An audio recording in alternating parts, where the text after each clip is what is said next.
Assalamualaikum warahmatullahi wabarakatuh. Segala puji bagi Allah Sang Penguasa alam semesta.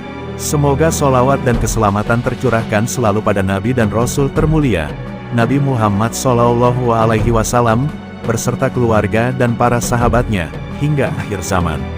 Pada kesempatan kali ini kita akan mengulas tentang alam barzah. Barzah adalah alam kubur atau Sheol, yang membatasi antara dunia dan akhirat. Barzah menjadi tempat persinggahan sementara jasad makhluk sampai dibangkitkannya pada hari kiamat. Penghuni barzah berada di tepi dunia, masa lalu, dan akhirat, masa depan. Menurut syariat Islam di alam barzah ini, sang mayat akan bertemu dengan para malaikat munkar dan nakir. Sedangkan ada pendapat lain, ada yang mengatakan jika yang mereka datangi adalah orang mukmin yang diberi taufik, maka yang akan datang adalah para malaikat yang bernama Mubasyir dan Basyir. Bagaimana suasana malam pertama di alam kubur? Bagaimana kedahsyatan siksaannya?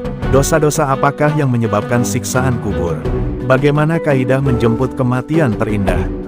Simak video ulasannya sampai akhir hanya di channel Motivasi Hijrah. Tapi sebelum lanjut jangan lupa klik subscribe, like dan klik lonceng notifikasi, agar channel ini dapat bermanfaat untuk kita semua. Setiap yang bernyawa pasti merasakan mati. Wahai jiwa yang tenang, pulanglah ke hadirat Tuhanmu dengan gembira dan diridhoi, masuklah dalam jemaah hamba-hambaku, dan masuklah pula dalam surgaku. Pada hari itu ia begitu bahagia, menikmati indahnya alam ciptaan Allah, bersama anak dan keluarga, penuh keceriaan, hidup dalam kesenangan dan kehidupan yang terjamin, tertawa melihat telatah anak-anaknya. Demikian pula dia ditertawakan oleh anak-anaknya, lalu tiba-tiba ia didatangi oleh suatu malam di saat dia dijemput oleh kematiannya. Sakaratul maut. Allah berfirman, dan datangnya sakaratul maut itu benar. Itulah yang kamu selalu lari daripadanya. Ditiuplah sangkakala hari terlaksananya ancaman. Setiap jiwa datang dengan malaikat yang jadi saksi. Sungguh kamu lalai akan kenyataan ini. Maka kami singkapkan kaki tanganmu pada hari itu, hingga penglihatanmu menjadi jelas. Quran Surat Qaf ayat 19-22. Malam itulah malam pertama ia berada dalam alam kubur, sendiri dikecam oleh kesunyian, tanpa anak dan istri atau suami juga sahabat karib. Yang ada hanyalah amal. Inilah malam pertama anak kita menjadi yatim, dan istri atau suami kita menjadi janda atau duda. Malam pertama yang menggusur dari tempat tidur yang empuk menuju dinginnya tanah berselimutkan kain kafan. Inilah malam yang mengusir kita dari rumah mewah dan megah, menempati liang lahat yang gelap dan sempit. Kemarin malam kita masih berpesta, makan dan minum bersama sahabat karib. Tiba-tiba kita masuk pada malam pertama di mana kita menjadi santapan cacing tanah dan serangga. Pada malam ini kita baru sadar, ternyata harta, keluarga, pekerjaan yang keras kita mencarinya, sampai lalai dari mengingati Allah. Tidak sedikit pun daripada semua itu menemani dan membela kita. Allah Subhanahu wa Ta'ala berfirman, bermegah-megahan telah melalaikan kamu, sampai kamu masuk ke dalam kubur. Janganlah begitu, kelak kamu akan mengetahui akibat perbuatanmu. Quran Surat At-Takatsur ayat 1-3. Inilah malam pertama di alam akhirat. Kuburan dapat menjadi taman surga, sebaliknya ia dapat menjadi satu lubang dari lubang-lubang neraka. Inilah kematian datang dengan tiba-tiba, ia datang tepat pada waktunya, tidak lambat dan tidak cepat. Merenggut dengan paksa, melenyapkan segala nikmat dunia, tidak pernah menilai kita tua atau muda, kaya atau miskin, sehat atau sakit. Ia datang untuk mengeluarkan manusia dari alam kehidupan yang selama ini kita jalani. Ketahuilah rumah yang kokoh dan megah tidak akan mampu membentengi datangnya sang pencabut nyawa. Banyaknya uang di bank tidak mampu memberi manfaat kepada malaikat untuk mengundurkan waktu kematiannya. Inilah realita kematian. Sudah bersiapkah kita menghadapi malam pertamanya? Bukankah Rasulullah SAW bersabda, orang yang bijak adalah yang senantiasa mengingat mati di antara kamu, dan ada bekalan setelah kematiannya. Marilah kita siapkan bekalan untuk menjadi penyinar di alam kubur nanti. Demi Allah, tiada yang sanggup menerangkannya, melainkan dengan iman dan amal yang soleh. Kematian adalah nasihat terbaik dan guru kehidupan. Sedikit saja kita lengah dari memikirkan kematian, maka kita akan kehilangan guru terbaik dalam kehidupan. Sesungguhnya manusia telah memilih bagaimana akhir hidupnya. Dan pilihan itu ada pada bagaimana ia menjalani kehidupannya. Sebagaimana ia menjalani kehidupannya, seperti itulah berakhirnya kematiannya. Karena sesungguhnya dengan menjalani kehidupan berarti kita sedang menuju kepada kematian kita.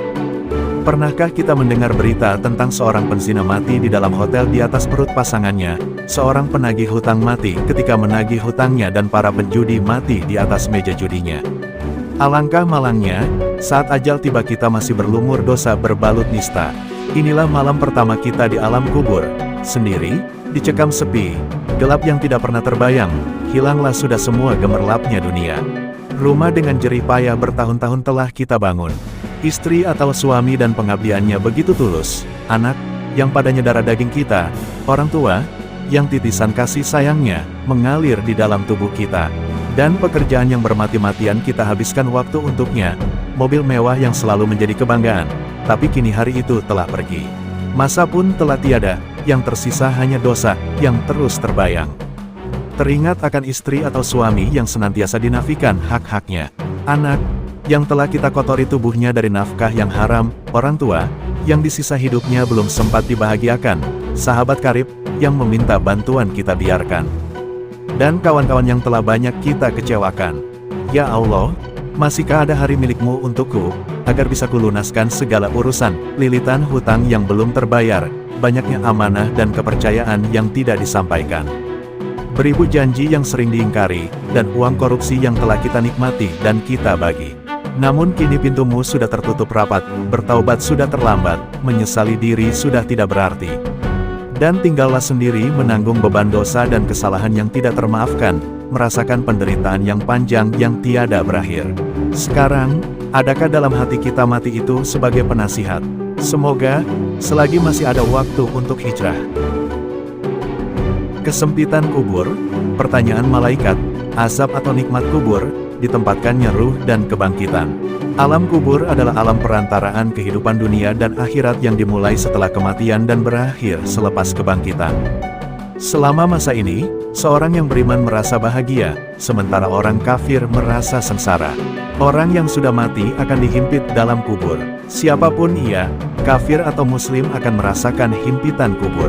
Bedanya penghimpitan yang dirasakan seorang mukmin tidak berlaku selamanya, tidak seperti orang kafir yang akan berterusan dihimpit kuburnya sampai hancur tulang belulangnya. Sebagaimana sabda Rasulullah Shallallahu Alaihi Wasallam, sesungguhnya kubur itu memiliki himpitan. Seandainya ada orang yang selamat darinya, maka selamatlah Sa'ad bin Mu'az. Sa'ad bin Mu'az akan mengalami himpitan kubur, padahal ia adalah seorang pemimpin penuh kemuliaan.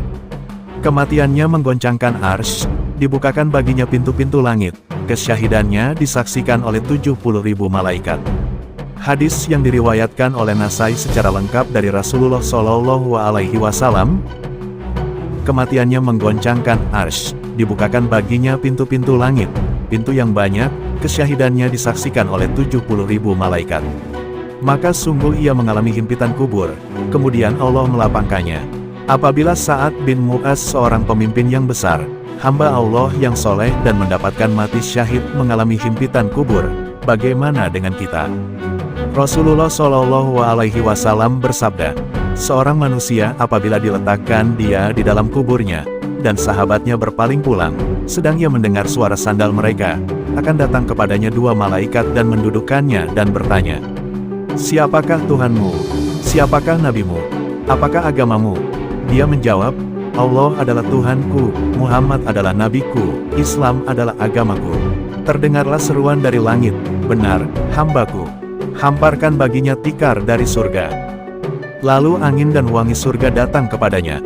Kemudian kubur diluaskan seluas mata memandang, seorang yang rupawan datang menemaninya, yang tiada lain itulah amal solehnya. Hadis riwayat Ahmad, Abu Daud, Hakim dan Baihaqi.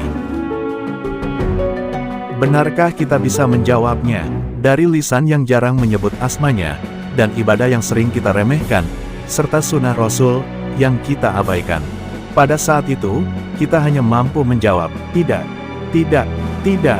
Terdengarlah suara penyeru dari langit, hambaku ini seorang pendusta, hamparkan padanya tikar dari api neraka, bukakan baginya pintu neraka, panas dan keringnya neraka mendatanginya, kubur disempitkan sampai pecah tulang-tulangnya. Seorang berwajah buruk, berpakaian buruk, dan berbau busuk datang kepadanya, yang tiada lain itulah amal buruknya. Aisyah radhiyallahu anha bertanya tentang azab kubur. Rasulullah shallallahu alaihi wasallam menjawab, "Ya, azab kubur pasti ada." Hadis riwayat Bukhari, dalam kitab Al-Janais. Aisyah radhiyallahu anha meriwayatkan bahwa Rasulullah shallallahu alaihi wasallam berdoa dalam sholatnya, "Ya Allah, aku berlindung kepadamu dari azab kubur." Hadis riwayat muttafaqun alaih. Ketika orang-orang yang durhaka kepada Allah tidak mampu menjawab pertanyaan malaikat, lalu ia dipukul dengan besi, hingga ia menjerit dengan teriakan yang sangat keras, didengar oleh semua makhluk Allah, kecuali jin dan manusia. Hadis riwayat Bukhari dan Muslim. Ibnu Qayyim rahimahullah, dalam kitab Ar-Ruh menyebutkan ada beberapa dosa dan maksiat yang dapat menyebabkan kita disiksa di alam kubur, di antaranya 1. Melalaikan sholat, 2. Membaca Al-Quran kemudian melupakannya, 3. Tidak bersuci setelah membuang hadas kecil, 4. Berkata bohong, 5. Tidak membayar zakat, 6. Gaya kehidupan yang berlebih-lebihan, 7. Memakan harta riba, 8. Korupsi, 9. Memfitnah sesama saudara muslim, 10. Khianat terhadap amanah, 11. Enggan menolong sesama muslim, 12. Meminum arak, 13. Berzina, 14. Membunuh. Wahai anak Adam, sesungguhnya apa yang kau minta dariku, dan yang kau harapkan dariku, ampunanku bagimu yang meminta dan tidak bagi yang enggan.